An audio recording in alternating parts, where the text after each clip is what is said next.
우리 송보 간사님 나가서 갖다 주세요. 리시버. 우리 오대원 목사님 섬기시는 성령의 전투에서 이 북한 선교학교에 입소하신 우리 훈련생들이 오늘 아침 예배에 함께 참석하셨습니다. 감사합니다. 이번 주 수요일 저녁에는 저희가 통일 구국 기도회로 모이겠습니다. 지난 봄에 북한이 무리하게 핵무기 위협과 또 전쟁 위협을 쏟아놓을 때 우리 온 교회가 릴레이로 금식 기도하며 한반도의 평화를 또 하나님의 은혜로 후유증이 없는 복음의 능력으로 통일이 이루어지길 위해 기도했습니다.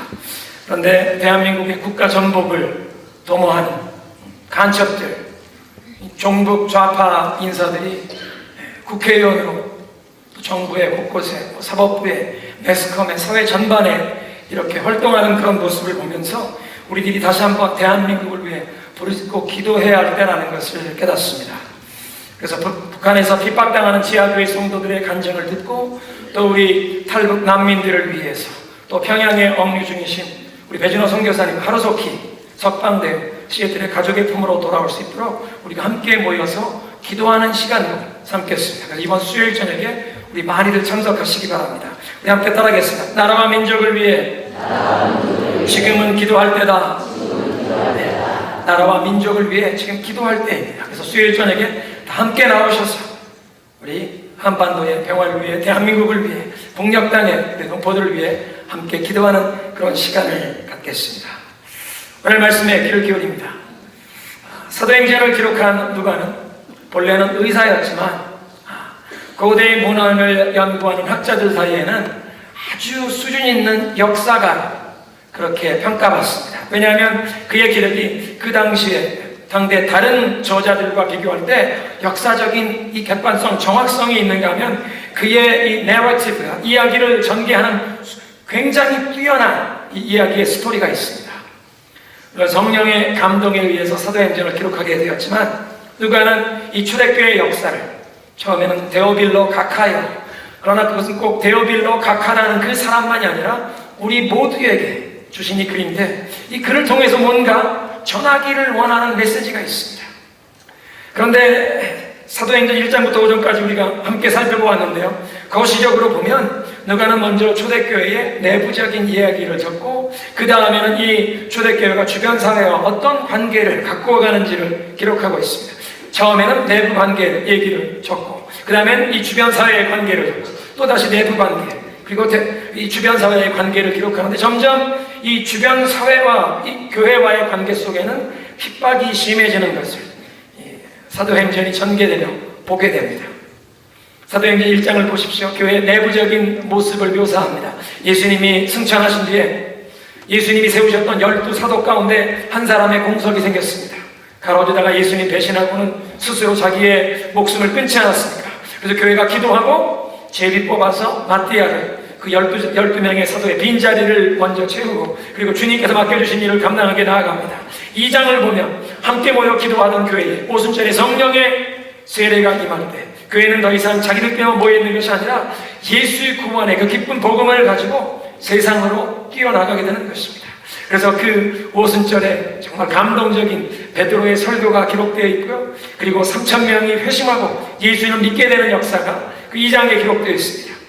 그리고 이제 이 3장에 보면 다시 2장 42절부터 다시 교회 내부의 모습을 얘기하는데 그렇게 나아가 전도한 교회가 성전에 모이기를 힘쓰고 이 사도들의 가르침을 받고 말씀을 받고 그리고 서로 성도의 교제에 힘쓰고 떡을 떼고 성찬식을 하고 기도하고 전도에 힘쓰는 이 부흥되는 놀라운 초대교회의 모습이 있습니다. 그런 교회 내부의 모습, 그리고 3장에 들어가면서 다시 교회와 주변 사회의 관계입니다.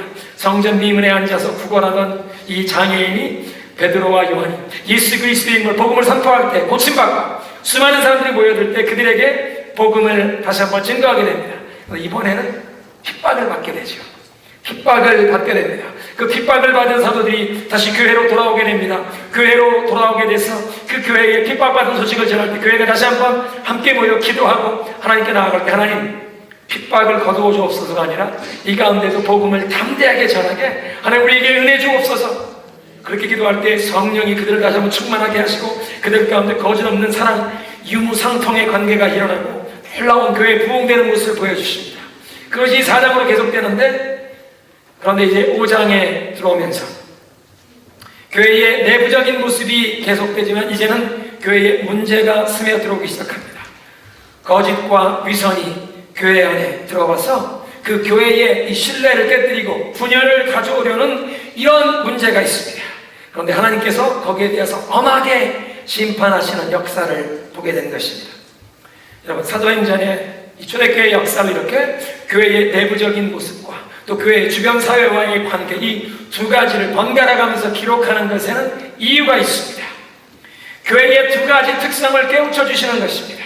무슨 얘기냐면 어떤 교회는 성도들이 함께 모여서 교제하는 것에만, 그거에만 집중하느라 우리가 세상으로 보내심을 받은, 세상으로 흩어지는 교회라는 그 사명을 망각하는 경우가 있습니다. 반대로 어떤 교회들은 항상 할 일만 이 세상에 나가서 선행과 봉사를 힘써야 된다고 그 나아가서 섬기는 일에 바빠서 우리의 이 섬기는 선행을 영적으로 받쳐줄 만한 그 능력을 공급받을 기도와 이 예배, 하나님의 말씀을 배우는 그런 일을 소홀히 하게 되는 그런 교회들이 있다는 것입니다. 이 두 가지가 교회에 다 필요한 모습이라는 것입니다.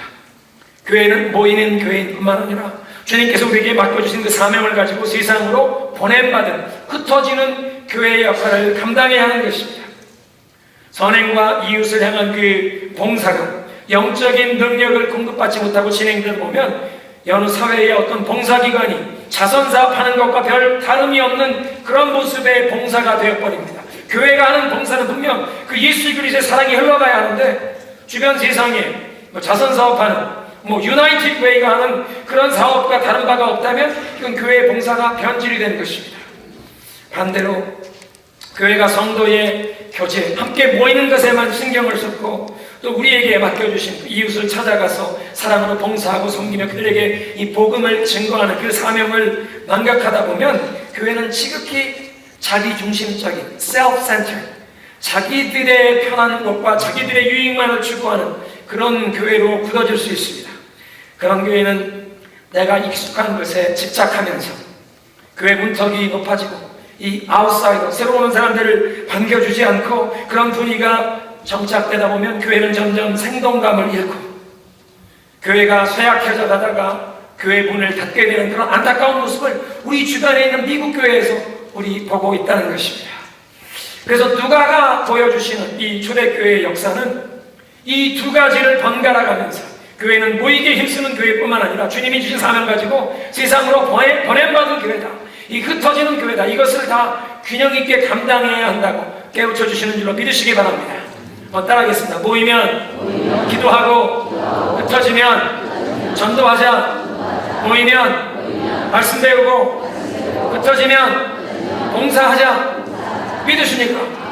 모이면 기도하고 하나님 말씀 배우고 흩어지면 그리스도의 사랑으로 섬기고 봉사하며 전도하고 그래서 죽어가는 영혼들을 구원하는 이 일을 감당하는 것이 교회의 사명인 줄로 믿습니다. 지난 2주간 동안 살펴본 그 아나니아와 삽비라의 심판의 사건은 교회의 큰 충격적인 사건이었습니다. 5장 11절에 보면 온 교회에 큰 두려움이 임했다는 것입니다. 어쩌면 초대교회 성도들 가운데 그 사건 때문에 우리 교회가 하나님의 축복으로 상실했나 염려하는 분들이 계신지도 모르겠습니다. 정말 교회 안에 거짓 없는 성도 간의 사랑과 서로 나누고 보살피는 이 아름다운 이 성령의 공동체였습니다. 기쁨과 감사가 있었습니다. 은혜가 충만한 공동체였습니다. 그런데 그것에 이 거짓과 위선이 스며 들어오는 그런 일이었다는 것입니다. 다시 한번 우리 믿음의 공동체, 이 기쁨과 사랑으로 이 놀라운 역사가 일어나서 이 은혜의 공동체, 우리가 이것을 다시 경험할 수 있을까? 아니면 이제 교회에 온 교회에 큰 두려움이 임하여 사람들이 다 얼어붙어 위축될까 걱정했을 것입니다. 그런데 누가의 기록을 보면 교회는 다시 한번 은혜에 충만한 그런 공동체의 모습으로 하나님이 회복시켜 주십니다.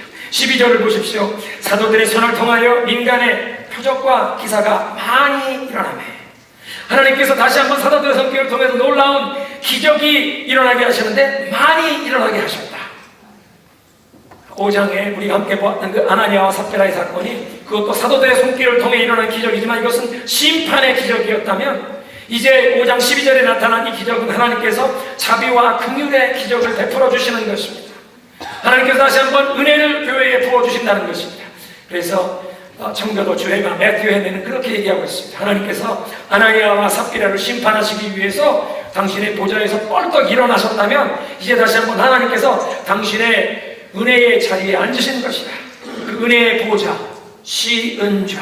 여러분, 시은소, 시은좌가 어딘지 기억나십니까? 구약의 이 성막에 보면 휘장 뒤에, 지성소에 이 언약궤의 뚜껑을, 금으로 만든 언약궤 뚜껑에 수랍들이 날개를 펼치고 있는 그곳에 하나님의 영광의 임재가 나타났습니다. 1년에 한 번 대제사장이 짐승의 피를 담아서 금대접에 담고 들어가서 하나님, 우리의 죄를 사하여 주옵소서 그 피를 뿌리는데, 그 피를 뿌리면서 하나님께 죄 사함을 받는 곳, 시은소. 은혜가 나타나는, 은혜가 눈에 보이도록, 가시적으로 보이도록 나타나는 시은소 또는 시은자, 영어로는 mercy seat. 하나님이 자비로 좌정하시고 자비와 긍휼을 베풀어 주시는 것. 아나니아와 삽비라를 심판할 때는 뻘떡 일어나셨던 하나님께서 다시 시은좌에 앉으셔서 교회에 자비와 긍휼을 베푸신다. 아주 상당히 뜻깊은 그런 묵상이라고 하겠습니다. 하나님께서 교회에 다시 한번 이렇게 자비와 긍휼을 베푸실 때 3장에서 보면요, 성전 리문 앞에 앉았던 그 장애인 베드로와 요한에게 고침을 받을 때 수많은 사람들이 몰려오고 그들에게 복음을 전할 기회가 있었습니다.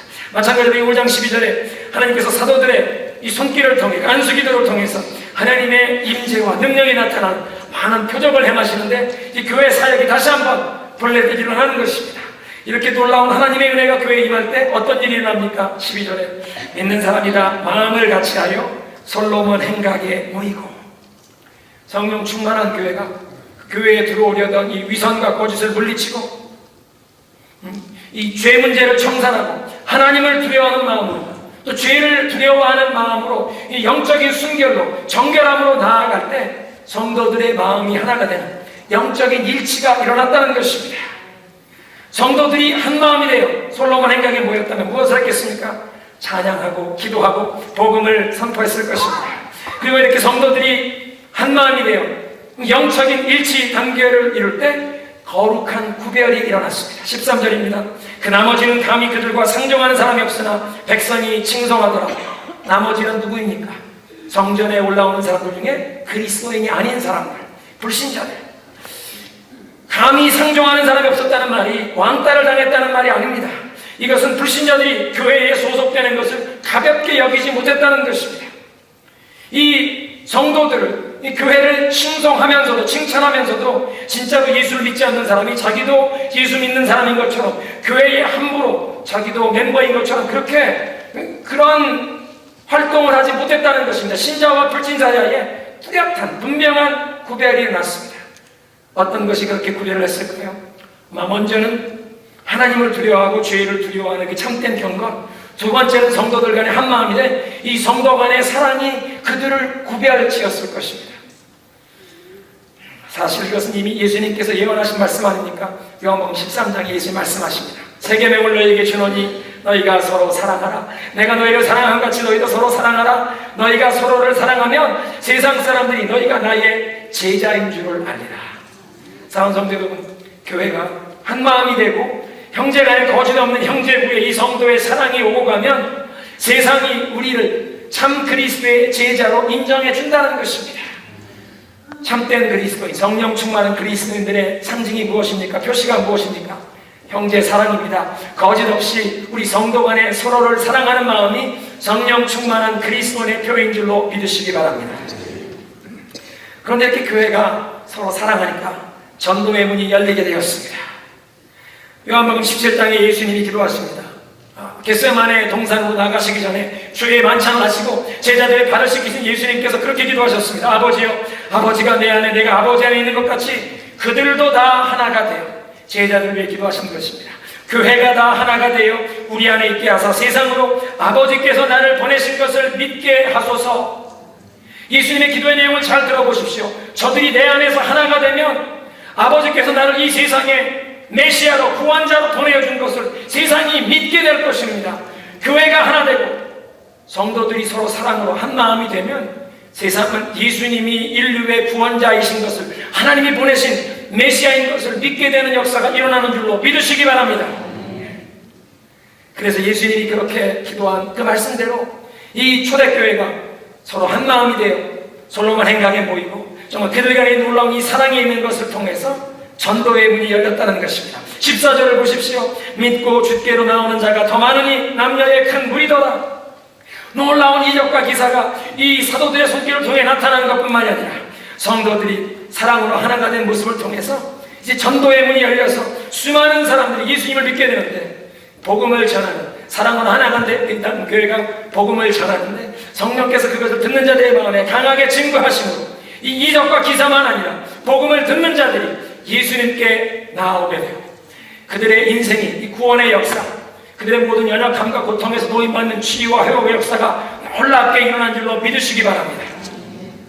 여러분, 하나님을 정말 사랑하는 마음, 하나님을 두려워하고 죄를 두려워하는 마음으로 이렇게 영적인 순결로 정결함으로 나아가는 교회, 그런 교회 안에 이 성도 간의 마음이 하나가 되는 영적인 일치로 성도 간의 사랑으로 나아가는 교회, 이런 영적인 순결과 사랑으로 하나가 되는 교회, 그런 교회를 통해서 하나님께서 얼마나 놀랍게 역사하셨는지 그 다음 귀 기울여 들어보시기 바랍니다.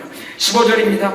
심지어 병든 사람을 메고 거리에 나가 침대와 요 위에 누이고 베드로가 지날 때 혹 그의 그림자라도 누구에게 덮일까 바라고 예루살렘 부근에 수많은 사람들도 모여서 병든 사람과 더러운 귀신에게 괴로움받는 사람을 데리고 와서 다 나음을 얻으니라. 한번 따라하겠습니다. 다 나음을 얻으니라. 다 고침을 받았다는 것입니다.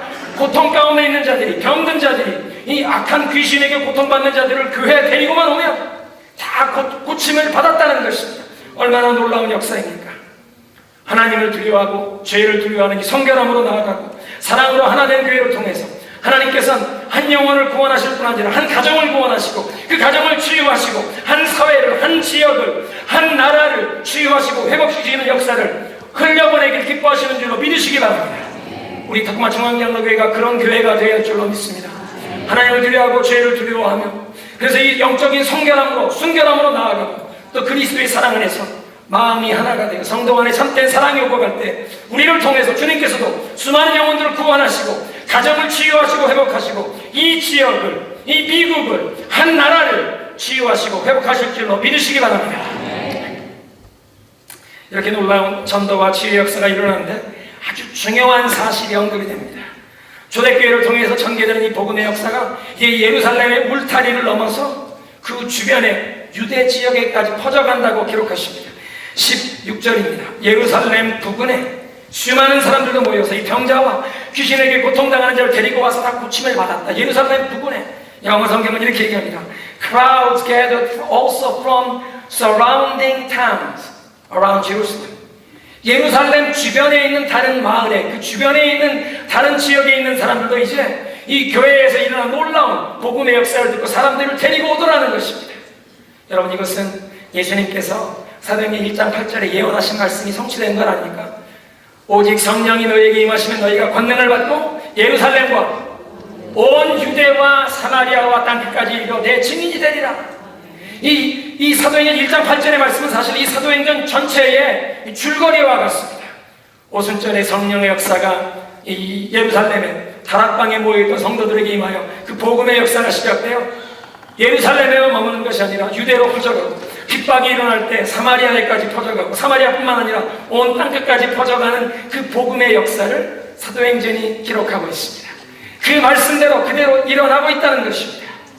그런데 초대교회를 통해 이렇게 놀라운 복음의 역사가 일어날 때 교회를 향한 핍박도 점점 더 강해져 간다는 것을 17절부터 42절 마지막 절까지 기록하고 있습니다. 여러분, 성경에 기록된 모든 선한 역사는 그것을 방해하고 대적하려는 세력이 항상 있었습니다. 여러분, 생각해 보십시오. 인류를 파멸의 길로 이끌어가려는 사탄이 지금 초대교회를 통해서 놀라운 이 복음의 역사가 일어나서 영혼들이 구원받고 가정들이 회복되고 고통 가운데 있던 자들이 노임을 받는 이 놀라운 치유와 구원의 역사가 일어나는데 사단이 그것을 가만히 지켜만 보고 방관만 하고 있었다면 도리어 이상했을 것입니다. 그래서 사탄이 교회를 공격하는데 처음엔 거짓과 위선을 통해서 교회를 내부에서 부패하게 만들어 교회가 분열되게 하려고 했습니다. 이 신뢰를 깨고 거짓 없는 성도 간의 사랑의 교제를 안에서부터 교회가 부패하여 이것이 무너지게 하려고 했는데 하나님께서 징계하시고 그것이 수포로 돌아갔습니다. 그래서 이제 사탄은 교회를 향한 공격을 외부에서 동원하는 것입니다. 핍박을 동원하는 것입니다. 종교 지도자들을 통해서 교회를 핍박하게 되는 것입니다. 아마 이 종교 지도자들은 예루살렘의 그 솔로몬 행각의 성전에 매일매일 예수의 제자들이 모인다는 것을 들었을 것입니다. 그리고 그 모이는 규모가 점점 커가고 백성들에게 존경을 받는다는 그 얘기를 들었을 것입니다. 그런데 그들은 이 예수의 제자들이 못마땅한 것이 세 가지가 있었습니다. 제일 먼저는 예수의 이름입니다. 이들이 복음을 전하고 이 사도들을 통해서 놀라운 표적과 기사가 일어나는데 이 모든 것이 다 누구의 이름으로? 예수의, 나사렛 예수의 이름으로 일어나더라는 것입니다. 사실 사도들을 체포해서 사내들인 공회에 출두시켜놓고 거기에 위협하면서 다시는 그 이름으로 전하지 말라, 가르치지 말라, 그 이름 하는 것 보면 얼마나 나사렛 예수라는 입에도 올리기도 꺼려하는 그 이름을 그렇게 미워하고 그 이름을 싫어했는지 알 수 있습니다. 아니 왜 나사렛 예수의 그 영광스러운 이름을 왜 미워합니까? 이 종교 지도자들에게는 나사렛 예수는 자기들이 인정해 줄 수 없는 시골 출신의 랍비였습니다. 그런데 놀라운 기적을 행하면서 수많은 백성들의 존경을 받고 추앙을 받았습니다. 그런데 시간이 점점 흘러가니 이 나사렛 예수라는 분이 인자라고 하고 자기가 하나님의 아들이라고 하는 거짓 선지자라는 것을 이 종교 지도자들은 참을 수가 없었습니다. 자기들이 죽일 수가 없어서 로마 총독 빌라도의 손을 빌어서 나사렛 예수를 십자가에 못 박아 죽어버리면 이 나사렛 예수라는 문제가 없어질 줄 알았는데 죽였던 나사렛 예수의 이름이 백성들 가운데 점점 널리 퍼져가는 것입니다. 더 많은 사람들이 그를 믿는다는 것입니다. 그 이름이 높임을 받는 것 참을 수가 없었습니다. 두 번째로 이 종교 지도자들이 견딜 수 없었던 것은 이 예수의 제자들이 나사렛 예수가 부활했다고 전하더라는 것입니다. 누가는 이 대제사장과 그 주변에 있던 사람들이 사두개인이라고 적습니다. 17절에 대제사장과 그와 함께 있는 사람 즉 사두개인의 당파가, 여러분 이 사두개인이라는 사람들은 부활을 믿지 않는 사람들입니다. 그 당시에 예루살렘 성전 주변의 그 모든 종교, 정치적인 권한을 장악하고 세상에서 부귀영화를 누리고 있었기 때문에 이 다음 세상에 바라던 것이 없던 사람들입니다. 내세를 믿지 않았습니다. 이 세상에서 하나님의 복을 누리다가 죽으면 그만이라 부활을 믿지 않았던 사람들입니다. 그런데 그런 사람들에게 나사렛 예수의 부활을 증거한다는 것은 자기들이 알고 있는 이 성경적인 지식, 이 자기들이 가지고 있는 이 모든 신학적인 자기들의 위치에 정면 공격이 되는 것입니다.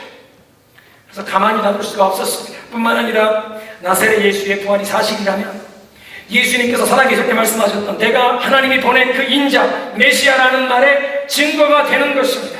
자기들은 지금 로마 제국과 함께 서로 도와가면서, 왜냐하면 대제사장은 로마 총독이 임명하는 거니까 대제사장은 로마 총독을 돕고 로마 총독은 또 이 대제사장과 사두개인들을 통해서 성전을 통해서 이 모든 유대 백성들을 정치적으로 종교적으로 통제해야 되기 때문에 서로 그렇게 통제하는 사이인데 예수님이 하나님이 보내신 메시아라고 하면 이 메시아에게 대제사장과 자기들의 그 모든 정치, 종교적인 권한을 내밀어야 하니 그것은 자기들이 양보할 수 없었던 것입니다. 세 번째로 누가는 이 대제사장과 종교 지도자들의 시기심을 얘기합니다. 17절에 대제사장과 그와 함께 있는 사두개인 당파가 다 마음에 시기가 가득하여 사도들을 통해서 많은 표적과 기사가 나타나고 교회가 하나 된 모습을 통해 수많은 사람들이 모여오는 걸 보면서 시기가 일어났습니다. 그들은 하나님의 일을 하는 성직자라고 하면서도 하나님 중심으로 일을 생각하는 것이 아니라 자기들의 입지, 자기들의 명예, 자기들의 입장 그것만을 고수하다 보니 교회를 핍박하고 하나님을 대적하게 되었다는 것입니다. 그래서 이 대제사장과 사두개인들 과연 누구를 시기했나요? 첫째는 나사렛 예수를 시기한 것입니다. 자기들은 못 박아서 죽였다고 생각하는 그 인물. 그런데 그 나사렛 예수 이름이 점점 퍼져가는 것입니다. 사람들이 그 나사렛 예수 이름을 높이는 것입니다. 대제사장의 이름이 널리 퍼지고 사람들이 대제사장을 좀 높였으면 좋겠는데 자기들을 좀 높였으면 좋겠는데 사람들이 예수의 이름을 높이는 걸 시기하는 것입니다. 죽은 사람을 시기한다는 게 말이나 됩니까? 그런데 두 번째로는 사도들을 시기한 것입니다.